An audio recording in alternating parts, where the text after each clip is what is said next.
The year 1285. All of Asia trembled beneath the iron hooves of the Mongol Empire. The sun had just set beyond the horizon, yet its light could not drive away the darkness spreading across the south. At the distant borderlands, the heavy march of horses and the rumble of war chariots thundered over the earth. A storm unlike any before in history was rising, vast and unstoppable. Only a few years earlier, Xiangyang Fortress, the final shield of the Southern Song, had fallen after 6 years of valiant resistance. The banner of the Song was torn apart, and a once glorious empire that ruled the south was swallowed by conquest.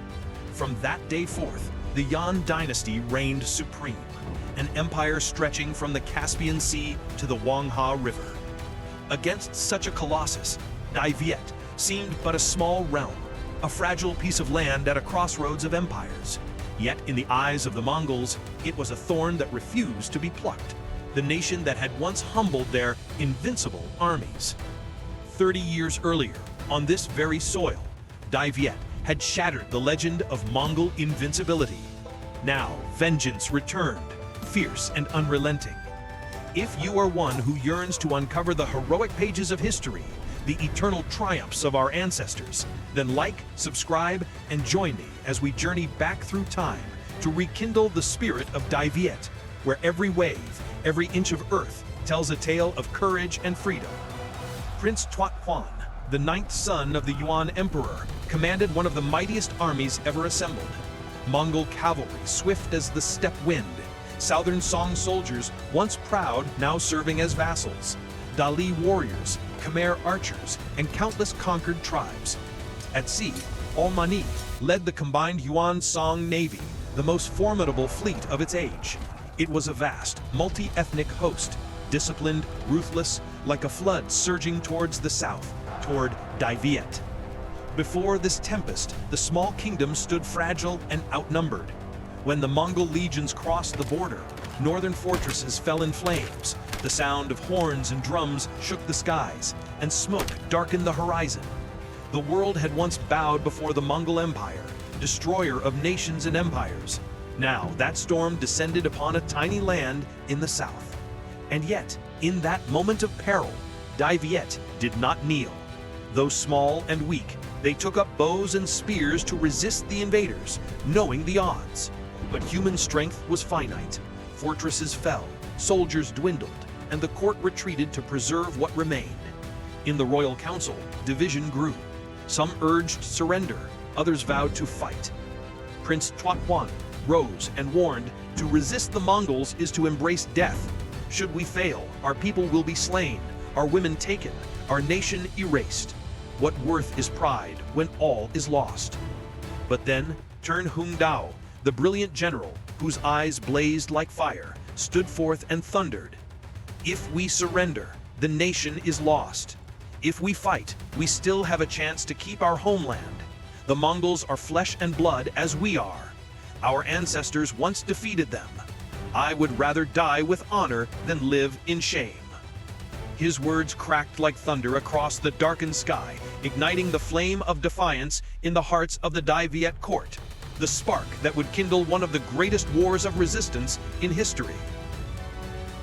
To end all hesitation, King Chan Yangtong, together with the retired emperor Chan Tangtong, summoned the elders from every corner of the realm, not for a mere debate, but for a ceremony that would decide the fate of the nation. The chronicles would later call it the Yinhong Assembly. The courtyard of Yinhong Palace was filled with a sea of silver hair and trembling hands, men too old to bear swords, yet whose hearts still burned for their homeland. The emperor looked upon them and said, "If we make peace, we shall live for a while, as slaves. If we fight, blood will flow, yet hope will remain." A long silence fell. Then a single cane struck the ground, followed by another and another. Voices rose, one, then 100, then 1,000, merging into a thunderous roar. "Fight!" The cry rolled like a tidal wave, drowning out storm and thunder alike. The will of an entire nation made manifest. We must Yet consider resolve our alone bloodline was first. not enough. I Someone understand had why. to stay behind, to hold the line while the royal court withdrew. When the list of volunteers was read, Chan Bin Trung stepped forward. Born of noble blood, descendant of both the Li and Chan dynasties, he could have chosen a life of ease. Instead, he said, "If I retreat, my children will have no home to return to. If I die, my country may yet survive." 600 warriors followed him. They prepared in silence, as if for a sacred offering, swords and spears gleaming under the night sky of Danglong. As the people evacuated the capital, those men marched the other way, into the empty city, hearts unshaken, no word of complaint. Elsewhere, Chan Ik-tak, the royal prince, still whispered of surrender, seeking safety for his lineage. But Chan Bin Trung, Chan Quoc Tuan, and Chan Yan Tong chose the path of fire and blood, accepting pain and loss for the sake of their nation. Two paths lay before them, fear and courage, reason and faith, and the choice they made would echo through eternity, carved into the soul of the people. That spring, the skies over Danglong were heavy with black clouds. Never before had the land faced such a tempest. From the north, the Mongol horses thundered, drawing nearer each day. Inside the palace, the flickering light of oil lamps fell upon anxious faces, as though the chill of the northern wind had reached their very hearts. Chan Ik-tak, raised in silks and luxury, paced across the cold stone floor, his voice trembling. "Đại Việt is too small. How can we resist? Even mighty Southern Song has fallen. What can we, a nation of 3 million, hope to do? Better to yield and live than to perish in vain." To him, resistance was futile. But in another hall of the palace, Chan Quoc Tuan, Lord Hung Dao, refused to let fear cloud his spirit. He had once seen the Mongol cavalry crushed upon Vietnamese soil 30 years before. Standing before his generals, he pointed north and declared, "They are strong, but not divine. On this land, our ancestors shattered their legend once before. Today, blood may fall upon the earth, but it shall buy freedom for our descendants. Better to die in glory than live in disgrace." His words struck like a sword through the storm clouds. The gloom lifted. The eyes of his men blazed anew with fire. From that moment, the strategy of scorched earth, Dang Jia, was set in motion.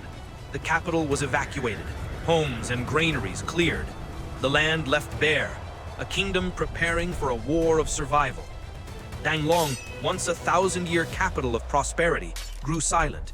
Its streets lay empty, roofs sagging, hearths cold, the people gone, leaving behind a ghostly city ready to offer itself to history. Through that silence, 600 warriors marched, their footsteps echoing through the deserted avenues.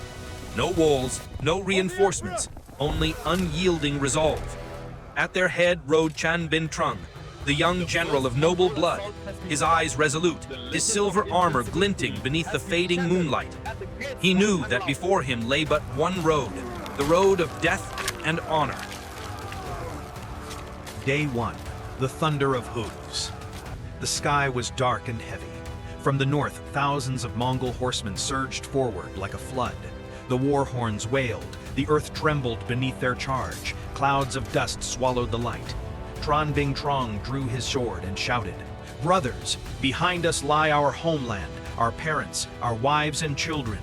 Today, if we must fall, let us fall as warriors, for Đại Việt." The cry, "for Đại Việt," shook the heavens. 600 men formed a square, shields in front, spears behind, archers at the rear. The Mongol cavalry stormed in, only to break against a wall of steel. Horses fell, riders were cut down, and blood darkened the earth. That day, for the first time, the hooves of the Mongols were halted at the gates of Danglong. Day 3, blood in the moat. The enemy changed tactics. Arrows rained like a storm. Shields splintered, soldiers fell, and the ground drank their blood. A dying young warrior grasped his commander's hand and whispered, "My lord, go on. Don't let our deaths be in vain." Chan Bin Trung pressed his hand to the soldier's chest, his eyes blazing red. He roared, "As long as we breathe, as long as one blade remains, Đại Việt lives on." His voice rose above the wind, mingling with smoke and fire and blood. Day 5, the shadow of death. 5 days passed. Of 600 men, only a few dozen remained, their armor torn, bodies bleeding, hands trembling, yet their swords stayed firm. They stood like torches burning to their final flame. Then came Tuat Huan, the Mongol prince, on his black horse. He looked upon the young commander and laughed. "Brave man, 600 against 500,000, and you stand for 5 days? Surrender, and I will grant you riches and glory. Ride with me, and we shall conquer the world together. Why die for nothing?" The battlefield fell silent. Tran Bing Trong wiped the blood from his brow and smiled. "I would rather be a ghost of the south than a king of the north." The word struck like thunder. Even the Mongol ranks shuddered. Final day, the eternal flame. At dawn on the 7th day, only blood-covered figures remained, still standing, still blocking the enemy's path. When the last warrior fell, flames engulfed Tong Long. But the Tron army had already withdrawn. 7 days of sacrifice had bought life for a nation. The names of Tran Bing Trong and his 600 warriors became legend. The Spartans of the East, who traded their blood for time, their deaths for the survival of their homeland. Their blood seeped into the soil, and their souls became mountains and rivers, eternal with Dai Viet. After 7 days of fire and smoke over Tonglong, the Tron army withdrew safely. Yet the Mongol cavalry surged on, like the shadow of death spreading across the northern plains. From the south, Tua Do advanced. From the north, Tuat Huan pressed down. Dai Viet was caught in a tightening vice of iron, its free land shrinking each day. There was only one path left, to buy time. In a battered war camp, the wind whipped through torn banners. King Tran Yen Tong and the retired Emperor Tran Tang Tong sat in silence before a blood-stained map. All understood, if the two kings were captured, the realm would collapse. Amid the heavy air, a desperate plan was voiced, to offer a princess to Tuat Huan. A wedding, to buy time. The ceremony would last for days, long enough for the royal court to divide its forces, withdraw, and for one woman to become the eyes and ears of Dai Viet within the enemy's heart. One arrow, two purposes. All eyes turned toward Princess Antur, graceful, gentle, and wise. When she heard the imperial decree, she froze. Her lips trembled, her hands clutched her robe. That night she wept alone, her tears mingling with the dread of a cruel fate awaiting her. But when dawn broke, she stepped into the royal courtyard, her voice trembling yet resolute. "If it is for our nation, I shall obey. I will be the eyes and ears of Dai Viet within the enemy's camp. Even if my body perishes, my heart shall remain forever with the South." No one dared meet her gaze, for in those eyes burned a light both radiant and sorrowful, the brilliance of sacrifice. The wedding took place amid the drunken revelry of the Mongol camp. The invaders sang and drank, celebrating what they saw as their greatest prize, a princess of Dai Viet offered to their prince. Antur wore her radiant bridal gown, each step feeling as though she trod upon her own heart. That night she smiled softly inside Tua Han's tent, but behind the smile was a mind sharp as steel. She memorized every number of soldiers, every path, every council meeting, and sent her messages back to the Churn Court. Each night was torment, yet every message she sent was a drop of blood that kept her nation alive. Because of Antur, the Churn Court gained 3 golden days. 3 days to regroup, to withdraw, to destroy the enemy's plan of swift conquest. 3 short days, bought with a lifetime of a princess. In the soul of the Vietnamese people, she became the first spy of the nation, a symbol of silent, steadfast patriotism. The Churn dynasty was unlike any other, not only because of its armies, but because of its spirit of sacrifice, shared from king to commoner. Churn Bin Trong fell with words that shook heaven and earth. Better to be a ghost of the south than a king of the north. Princess Antur walked willingly into the enemy's embrace, casting herself into hell to save her homeland. Churn Hung Dao, though bound by personal grudges against the throne, set aside all hatred to bear the fate of the nation. They were different in birth, but one in spirit, each placing their homeland above their own lives. History cannot record all the nights Antur endured. Behind her gentle smile was a stifled sob. Behind her tender eyes, a flame that refused to die. She did not fall upon the battlefield. She died slowly in silence, a death unseen but radiant, like a single lamp flickering through the storm. For to preserve Dai Viet, it was not enough to wield swords. One also needed hearts brave enough to sacrifice in silence. After the first fiery days of war, after the fall of Chern Bin Trong and the silent sacrifice of Princess Antur, the tide of battle began to turn. Though the Mongol army remained vast and fierce, the deeper they advanced, the more entangled they became, drawn into a cunning game of attrition. Đại Việt did not choose open confrontation, for such defiance would mean annihilation. Instead, across the land, villagers burned their own homes, abandoned their fields, hid their grain. Dikes were broken, rice paddies flooded, stables lay empty, livestock were set loose into the forests. The entire country turned into a wasteland. The deeper the Mongol army marched, the more desolation they found. No villages to plunder, no crops to seize. Each meal became a struggle, each step heavier than the last. They were many, but their very numbers became their doom. 500,000 soldiers devoured mountains of supplies each day. With no local provisions, their vast storehouses emptied like water draining from a cracked jar. It was the Achilles heel of an army thought to be invincible. Tuat Huan understood the peril. He ordered his men to hunt down the Tren royal army, to capture both kings, Tren Yen Tung and Tren Tang Tung, before starvation claimed his own forces. But the two kings appeared deliberately, again and again, revealing their whereabouts, baiting the Mongols deeper into the trap. This was no longer a war of swords. It had become a race against time. If the Mongols captured the kings, Đại Việt would fall. If the Tren could endure long enough, the invaders would starve to death. A deadly game, a chessboard where patience itself determined survival. Night after night in the ancient forests, Vietnamese ambushes struck like lightning at the supply trains. Torches rained from the trees, flames devoured the wagons, shouts echoed through the darkness. Once, when the enemy halted by a river to rest, fire erupted from the opposite bank, arrows poured down, and in chaos the granaries toppled into the current, swept away. No matter how heavily guarded, the Mongol supply columns were lumbering oxen, and the people of Đại Việt were the wolves that tore them apart. Not only soldiers fought, even peasants became phantoms of the night. They hid by day, struck by night.